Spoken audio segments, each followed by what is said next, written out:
राती बैगा बारे हे लिंबू बाती झुपा थे दाई आधा राती बैगा बारे हे लिंबू बाती काला खाओ काला पियो कैके कुर्राए आखी हवाए बड़े बड़े चूंदी लावो छरियाए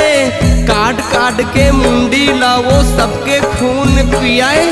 धर धर का पे भूत परे कोनो न पास आवे हुका भरे हवे भारी बैगा बारे हे लिंबू बाती झुपा थे दाई आधा राती बैगा बारे हे लिंबू बाती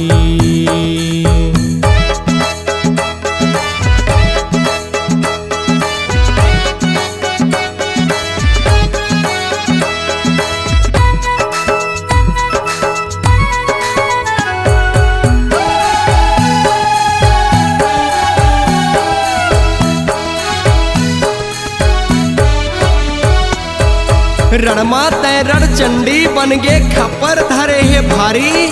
मार मार के दानो मल्ला खून पे बर भारी काला काटाओ काला खाओ कह के गिंगी आए आएगा बैगा भूत पर कोनो न पास आवे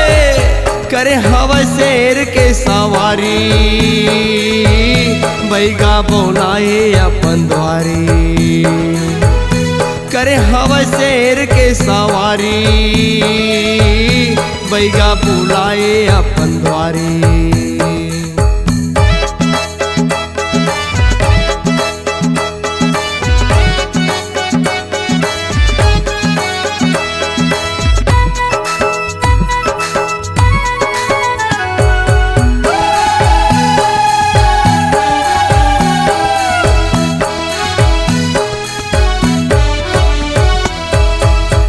तरी माँ बैठ के दाई झूपन झूपन लागे चुनी मुड़ी लछरिया के वो जिभिया लाला माए नीम तरी माँ बैठ के दाई झूपन झूपन लागे चुनी मुड़ी छरिया के वो